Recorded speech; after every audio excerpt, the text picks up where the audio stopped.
Oi.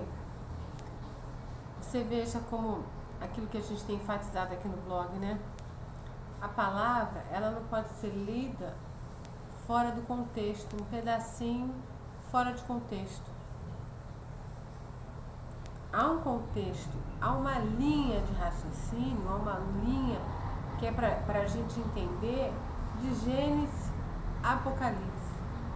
É muito claro, mas também é muito fácil você pegar um pedacinho, um textozinho, um pedaço de um versículo e fazer uma doutrina, uma teologia, uma pregação completamente solta, dissociada daquilo que o Senhor está falando, né?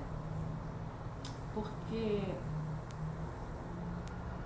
aí você vale o que está escrito. Não é bem o que está escrito, é o que está dito. Porque escrito você pode pegar um pedacinho, né? Um trechozinho e fazer qualquer coisa. Vale o que está dito na coerência do Espírito Santo de Gênesis a Apocalipse. Por que eu estou falando isso? Porque eu tenho lido Mateus, eu comecei a ler Mateus, e aí, num determinado momento, quando chega no finalzinho do capítulo 9, eu falei, isso aqui amarra todo o texto. Está totalmente ligado ao que a gente vem lendo desde o começo. Então, sem mais introdução, eu vou ler o pedacinho, diz assim, lá em Mateus 9, 35, diz assim: E percorria Jesus todas as cidades e povoados, ensinando nas sinagogas, pregando o evangelho do reino e curando toda sorte de doenças e enfermidades.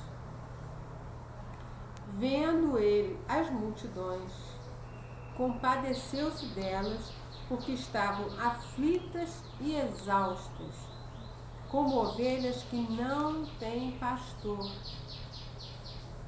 E então se dirigiu aos seus discípulos e falou para eles, olha, a seara, o trabalho, na verdade, é grande, mas poucos são os trabalhadores. Rogai, pois, ao Senhor da seara que mande trabalhadores para a sua seara.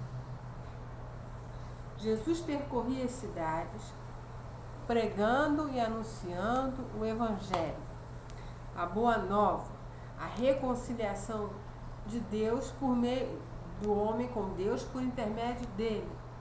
E os sinais vinham como confirmação da mensagem que estava sendo dada. E ele vinha. Os capítulos anteriores ele vinha. Aí eu fui ver os capítulos anteriores e falei, de fato, dos capítulos anteriores vem um monte de cura. Olha, se eu começar aqui no capítulo 5, não quero nem começar no capítulo 5 porque é um ensinamento. Vamos começar do 8. Ele curou um leproso, ele curou o criado do centurião, ele curou a sogra de Pedro, diz aqui, fez muitas outras curas, ele acalma a tempestade, ele cura 2 endemoniados gadarenos, cura um paralítico em Cafarnaum, come com os pecadores, não quero falar sobre isso, e cura a filha de Jairo, e cura uma mulher enferma, cura 2 cegos, cura um mudo endemoniado, e fala isso. Eu estou anunciando o reino, eu estou anunciando o evangelho, eu estou anunciando a graça de Deus que está encarnada em mim, eu estou revelando os mistérios de Deus que estão em mim, né? Os mistérios de Deus são revelados na face de Cristo. Estou revelando, os sinais estão confirmando a minha pregação, mas eu estou compadecido porque as pessoas andam confusas, exaustas, aflitas, como ovelhas que não têm pastor. E aí convoca os discípulos e diz: olha, pede ao Pai, que é o dono da seara, para que mande mais trabalhadores, para que mande mais gente. Aí eu anotei assim, ó, isso eu li hoje de manhã antes de ir para a igreja, para o culto da manhã. Anotei assim: conforme ele ensinava e curava, ele compadecia-se do povo, porque mesmo o povo ouvindo e recebendo, ouvindo a palavra e recebendo o milagre, o povo continuava perdido. É necessário, e aí a convocação aos discípulos, é necessário que as pessoas paguem o preço. Ou é necessário que pessoas paguem o preço para discipularem outras pessoas, para ensinar. Porque o trabalho de evangelista, aquele que vai à frente, abrindo, né? Como João Batista, que vai à frente, abrindo o caminho, é um trabalho excepcional, é um trabalho maravilhoso.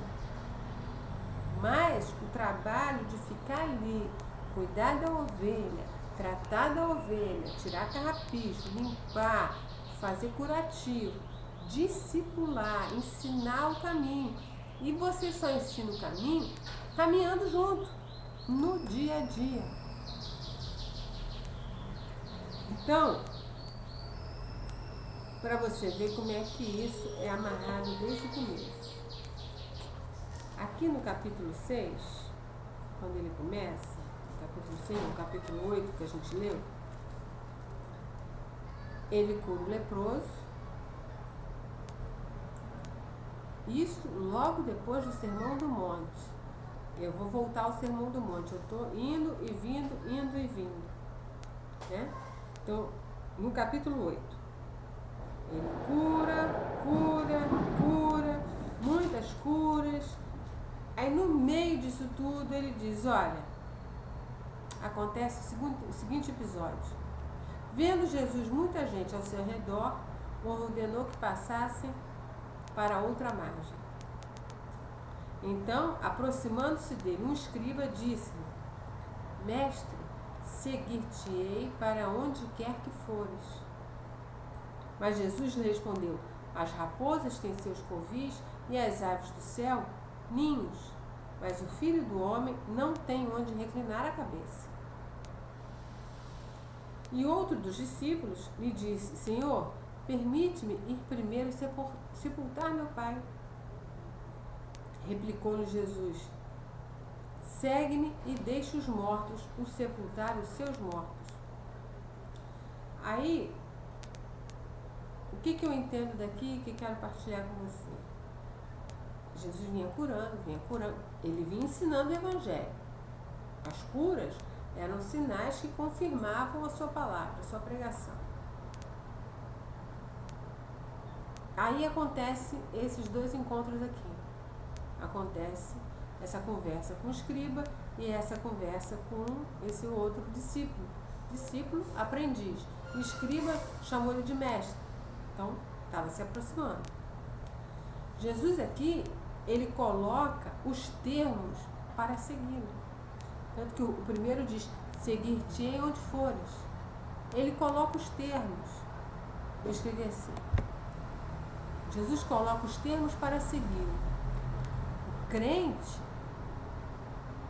que é insípido, como o sal que é insípido, e isso está lá no Sermão do Monte, a gente já falou disso e eu vou voltar lá no sermão. O crente insípido, o crente morno, é aquele que não calcula o preço de seguir Jesus. E isso fica muito claro lá em Lucas 14, quando ele fala do pessoal que vai à guerra sem calcular. Ele pergunta: quem é que vai à guerra sem calcular se ele com 10 mil vai conseguir enfrentar o que tem 20 mil? Ou quem começa uma construção sem primeiro fazer os cálculos para saber se vai terminar. né? E a gente até já parou para meditar bem sobre isso, mas ali quer dizer o quê? Você tem que ver o preço, você tem que fazer o cálculo, você tem que saber o que é seguir Jesus. Por isso aqui no blog a gente enfatiza enfatizadamente, que a fé tem que ser lúcida, consciente. Eu tenho que saber quem sou, quem Ele é, saber a minha vontade, saber a vontade dele, saber de que eu estou abrindo mão e a vontade que eu estou acatando para a minha vida. Então ele está colocando isso, estou indo de trás para frente, né? A gente vai chegar lá no Sermão do Monte de novo. Então ele está deixando bem claro aqui, olha, quais são as prioridades, quais são os termos para seguir a Jesus. Ele está falando, olha, não há conforto. Não pensa porque você vai ser missionário, vai ser pastor, tem conforto segundo os parâmetros desse mundo que jaz no maligno e é regido por valores, padrões e parâmetros que não são os de Deus. Esses confortos você não vai ter. Você terá outros. Você vai ter o conforto da presença de Deus, da saúde de Deus na tua alma, dos livramentos de Deus na tua mente. Isso você vai ter. E outras coisas mais, né? Não quero me estender porque a gente está vendo um aspecto disso aqui, desse texto todo.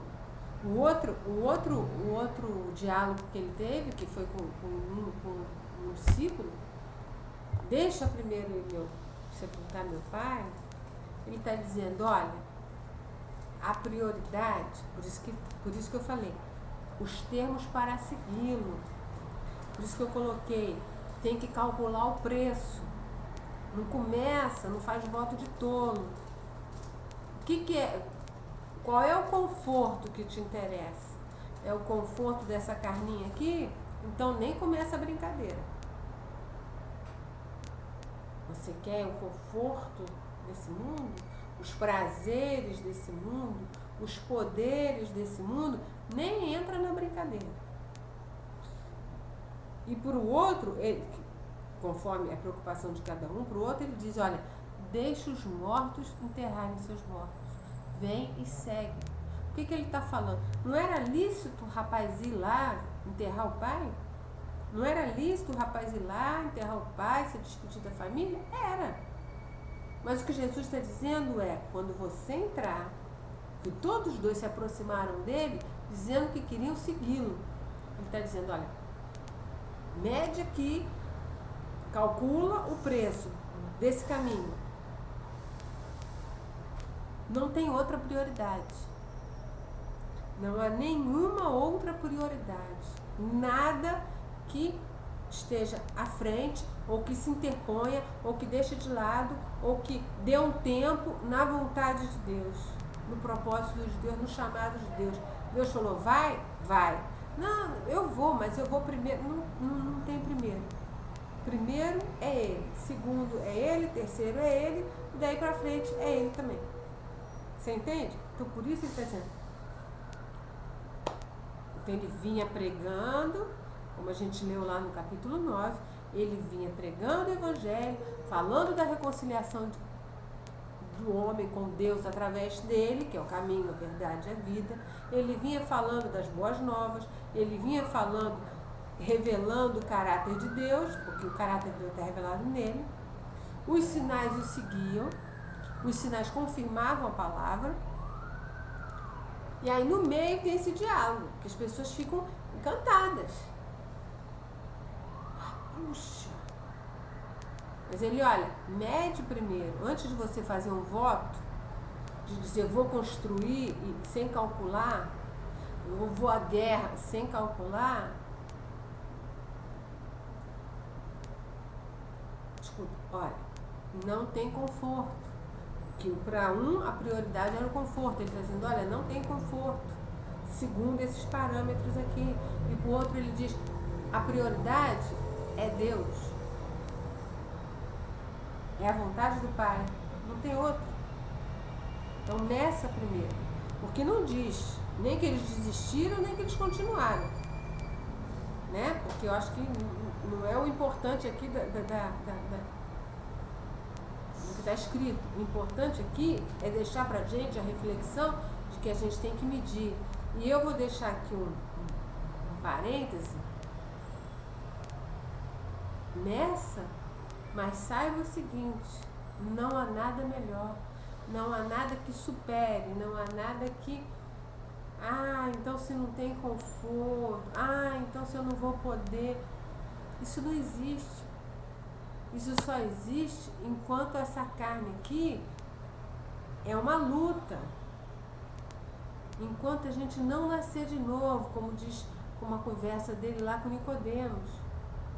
Tem que nascer de novo, porque aí essa carne não se converte. Essa carne continua pulando, gritando, a gente tem dito isso.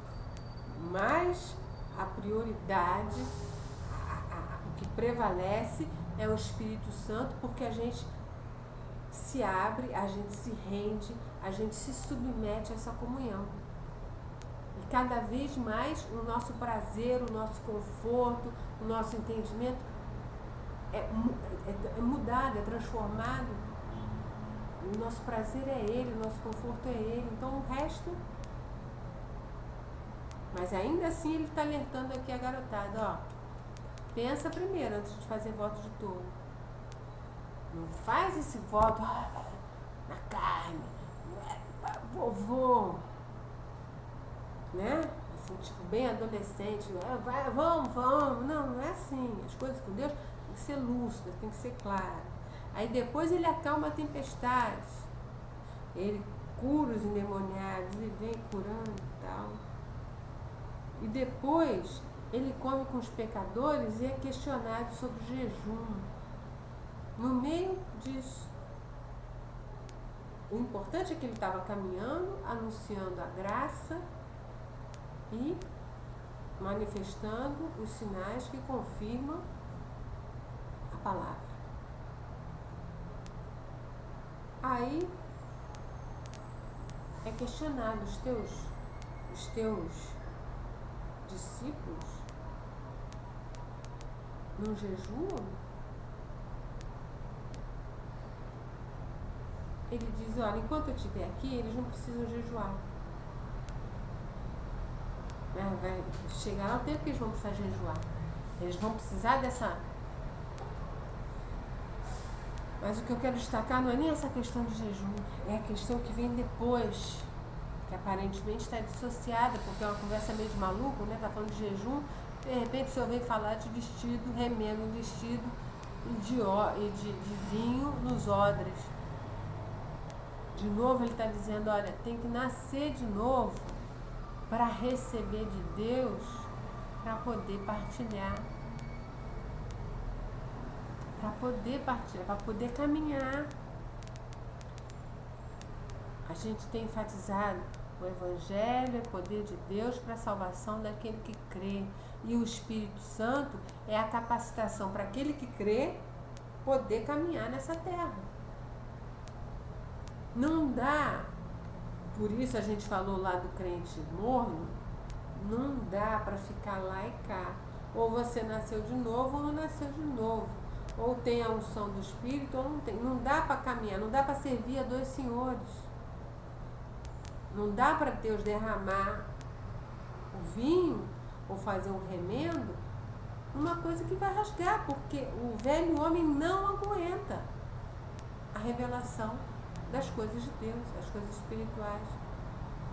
Mas eu vou chegar lá no Sermão do Monte, só para a gente acabar aqui. Aí ele continua. Cura a filha de Jairo, cura a mulher lá que pula e agarra no vestido dele, cura o mudo endemoniado, cura 2 cegos. E aí ele fala o texto que a gente começou a ler. Olha, eu estou andando por aí, eu estou ensinando, estou curando, as pessoas estão recebendo os milagres, estão recebendo a palavra, mas elas estão perdidas, aflitas e exaustas como ovelhas sem pastor. Ora ao Pai para que Ele levante pessoas, não só para anunciar nós já falamos, o trabalho do evangelista é essencial. Mas ora ao Pai para levantar gente, para discipular, para caminhar junto, para ensinar na caminhada, para pastorear. Uma das coisas lindas que eu ainda estou lendo muito devagar e ainda estou lendo a autobiografia do Billy Graham. E a coisa mais bonita assim, que eu vejo ali, uma das coisas lindas que eu vejo ali, é que quando ele ia para um lugar perto, longe, muito longe, não importa, ele enviava pessoas na frente porque ele sabia que ele ia como evangelista para anunciar, para acender assim, mas precisa de gente para discipular. Então o que ele fazia? Ele tinha um grupo, tem que ter um corpo, ele mandava esse pessoal na frente para pegar os cristãos do lugar, fossem muitos, fossem poucos, né? Fossem cristãos onde era permitido ou onde fosse perseguido, mas ele ia lá, mandava aquele povo para chamar o pessoal, para dizer para eles, olha, o Billy vem aí, vem como um trabalho evangelista, vem como uma tocha, assim, botar fogo aqui no coração das pessoas. Agora, é necessário que depois, essas pessoas que vão ser acesas ali na chama,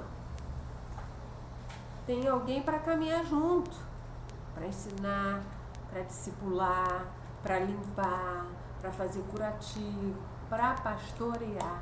Isso é trabalho de pastor, que é diferente de trabalho de evangelista. Mas o evangelista, o Billy Graham, ele se preocupava com isso. Então ele mandava o pessoal na frente, vai lá, daqueles que estão lá, vê quem quer participar, vê os que estão dispostos a participar disso. Vamos entrar em oração e vamos nos preparar para receber os recém-nascidos. Recém-nascido precisa de babá.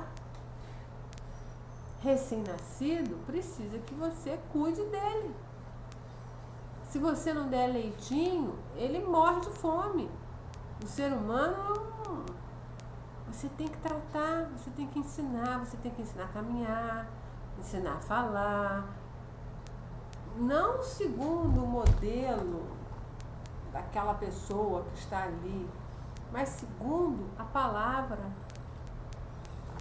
Então Jesus está falando, olha, nós precisamos de discipuladores, porque essas pessoas estão ouvindo de mim, estavam ouvindo dele. Ele estava anunciando o evangelho para elas, ele, Jesus, estava curando, mas ele reconhecia que elas estavam exaustas e aflitas como ovelhas sem pastor. E para isso ele estava preparando os discípulos, para os discípulos pastorearem, caminharem junto. Isso é um chamado muito importante. Pastorear dá trabalho, é cansativo, cuidar de bebê é cansativo. Dá trabalho, tem que trocar fralda, tem que preparar mamazinho, depois passar para papinha, depois ensinar a desfraldar. Tudo dá trabalho.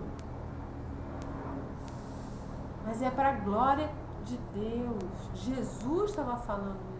Olha, pede ao Pai. Porque ser evangelista, puxa, eu vou lá, eu prego, poxa, viu o que a Denise fez, falou e tal, milhares de pessoas vieram à frente. Mas as milhares de pessoas que vieram à frente, volta tudo para o mundo. Porque eu vou voltar para casa, eu vou para outro lugar. Então, muito mais até do que o trabalho do evangelista, embora seja essencial, seja um chamado de Deus, Muito maior é aquele que fica ali todo dia, e caminha, e ensina, e fala, é uma palavra, é um... Sabe?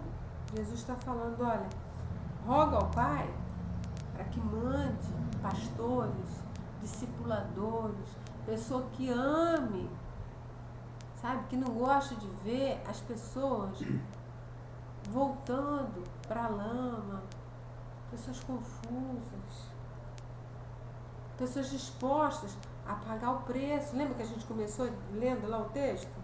Então, que tem que fazer o balanço primeiro para seguir a Cristo, para fazer o voto. Porque essas ovelhas, elas estão cansadas, estão aflitas. É muito legal. A gente ouve um evangelista aqui, ouve outro ali, e eu nem vou entrar no mérito, vou colocar todos como homens de Deus, entregando a mensagem de Deus. Tudo bem. Mas roga ao Pai para que mande pastores.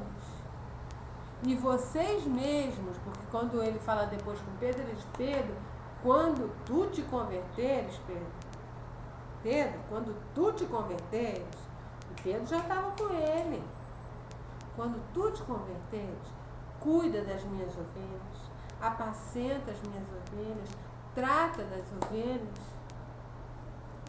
trata, tem paciência de ensinar, de explicar. Umas desmamam mais rápido, outras demoram mais, umas usam fralda mais tempo, outras mais rápido. Tem criança que usa chupeta, tem criança que chupa dedo, tem criança que larga chupeta, larga dedo, tudo. E isso só Deus sabe o tempo de cada um. Mas ele levanta homens, por isso que ele está falando aqui, pede ao Pai para mandar os pastores.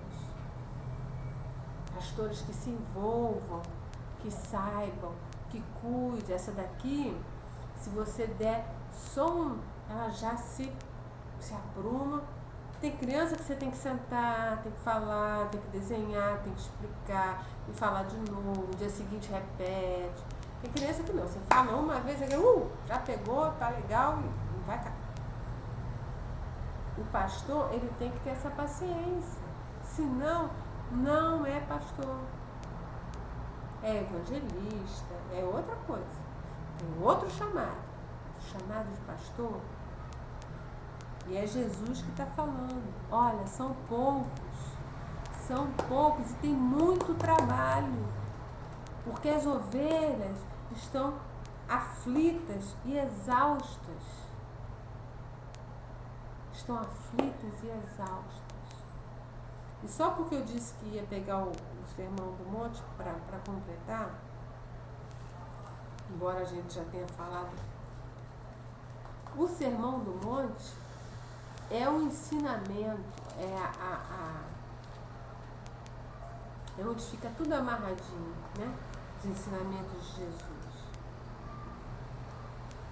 E aí é que você lendo, meditando, pedindo oração, pedindo em oração ao Senhor para que Ele te explique, para que Ele te capacite. Nós gravamos uma mensagem que a gente pega item por item das bem-aventuranças e a gente explica que a vivência pela presença do Espírito Santo de cada uma dessas coisas é o que nos faz ser sal da terra, é o que nos faz ser luz do mundo. Luz do mundo. Porque se o sal vier a ser insípido, para nada serve. Uma luz escondida, uma vela escondida debaixo da mesa não ilumina nada. Para dar gosto, para dar luz, não pode ser morno. Por isso lá ele diz, tem que calcular. Tem que calcular, não faça voto de tolo, não se precipite. Por isso ele diz, não saiam daqui até receberem o revestimento do alto. Não é se converter hoje, amanhã já sai. Não é assim.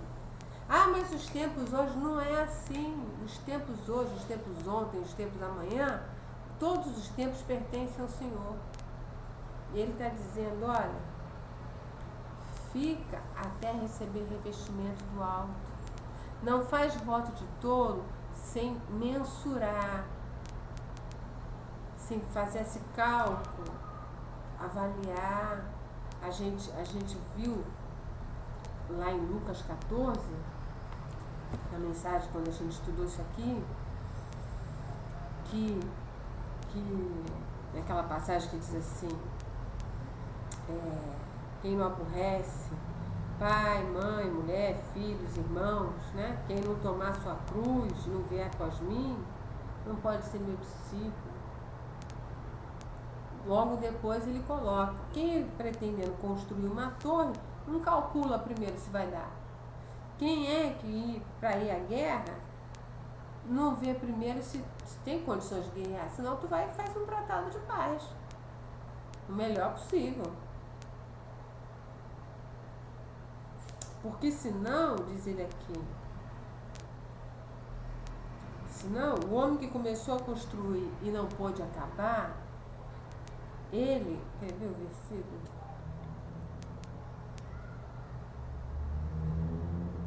Para que não venham a zombar dele. E aí a gente falou essa zombaria, primeiro, a zombaria aqui na terra, mas essa é mole. É difícil, mas é mole. O pior é a vida eterna. Porque não vai dar para. Eu comecei, mas não acabei. O Senhor está muito mais de olho como é que a gente vai acabar a caminhada e como é que a gente começa. Ele não está preocupado com os nossos tropeços, ele está preocupado com o nosso recomeço.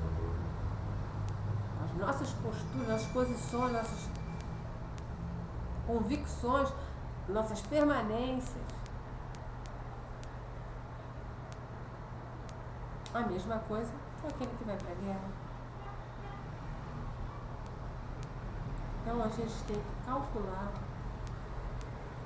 o que a gente vai deixar prevalecer. A gente só quis ouvir a mensagem. Jesus estava dizendo aqui que ele saiu anunciando e fazendo os sinais. A gente só quer ouvir a mensagem, puxa, que legal. Só quer receber a bênção, a cura, que legal. Não. Ou você quer se comprometer com ele, ou você quer fazer uma aliança de vida com ele. Calcula, e eu já te adianto, é cálculo de bênção, porque você pensa que está dando, mas você está recebendo. Ou, colocando de uma outra maneira, se você está dando, e você está dando é toda a porcaria, todo o peso, todo o jugo, toda a escravidão, você está entregando toda a lamentação, toda a murmuração, todo o peso do pecado, que ele tira esse fardo, ele tira esse jugo e te dá um fardo, um jugo leve, suave, porque é amor. Então, quando a gente coloca o cálculo, parece que é uma coisa que a gente pode ponderar com, sabendo que você se comprometendo com ele. É lucro, é bênção. Quem sai ganhando é você, sou eu. Porque eu abri mão, foram das mazelas, foi das máscaras, foi dos pesos, foi das angústias, foi dos sofrimentos de coisas que já passaram e sobre as quais eu não tenho nada para fazer. Sobre os sofrimentos dos quais eu nem sei que vão acontecer, se vão acontecer ou não, porque a gente sofre muito de véspera, né? Pode ser, talvez, amanhã. Eu pego isso tudo e entrego. E os sofrimentos do dia de hoje, ele diz, eu cuido. Então, o sofrimento do dia que se chama hoje. Qual é o dia que se chama hoje? Qualquer dia. Ou todos os dias que você acorda, é hoje. Então, ele cuida de você todos os dias. Não há sombra. Não há sombra, não há variação de humor. Se Deus Ah, será que hoje Deus está contente comigo? Será que... Não tem isso. Tem a palavra, tem a fidelidade, tem a graça, tem o socorro, tem o prazer de Deus em socorrer, em capacitar. É isso que tem. Eu não sei se eu me fiz clara em juntar tudo isso, mas o que fica aqui, eu acho que não era nem essa a ênfase que eu queria dar, mas o que fica aqui é que a gente tem que rogar ao Pai por pastores, pessoas que se comprometam, que se alianciem com Ele, dispostas a tratar de pessoas, de vidas. Roga ao Pai, porque as ovelhas estão aflitas e exaustas. Escuta aqui, escuta ali, escuta lá. Mas na prática, na caminhada,